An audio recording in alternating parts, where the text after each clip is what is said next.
Breaking news समोर आलेली आहे। शिवसेनेचे नेते आणि मुख्य प्रवक्ते संजय राऊत यांच्या प्रकृतीमध्ये बिघाड झालेला आहे। या संदर्भात त्यांनी सर्व मित्रपरिवाराला आणि कार्यकर्त्यांसाठी नम्र विनंती करणारं एक पत्र जाहीर केलंय। ते पत्र काय लिहिलंय ते आपण पाहूया। जय महाराष्ट्र। आपण सगळ्यांनी माझ्यावर कायम विश्वास ठेवला आणि प्रेम केले, पण सध्या अचानक माझ्या प्रकृतीत काही गंभीर स्वरूपाचे बिघाड झाल्याचे समोर आले। उपचार सुरू आहेत। मी यातून लवकरच बाहेर पडेन।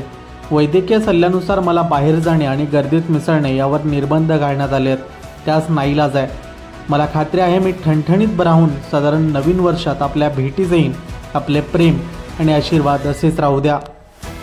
तर संजय राऊत यांच्या याच पत्राचा आधार घेऊन देशाचे पंतप्रधान नरेंद्र मोदी यांनी देखील संजय राऊतजी तुमच्या प्रकृतीत लवकर सुधारणा आणि उत्तम आरोग्यासाठी प्रार्थना करतो अशा पद्धतीचं ट्विट देखील केलेलं आहे। ऐन निवडणुकीच्या काळामध्ये शिवसेनेचे नेते आणि मुख्य प्रवक्ते संजय राऊत यांच्या प्रकृतीमध्ये झालेला बिघाड हा ठाकरे गटासाठी मोठा धक्का मानला जातोय।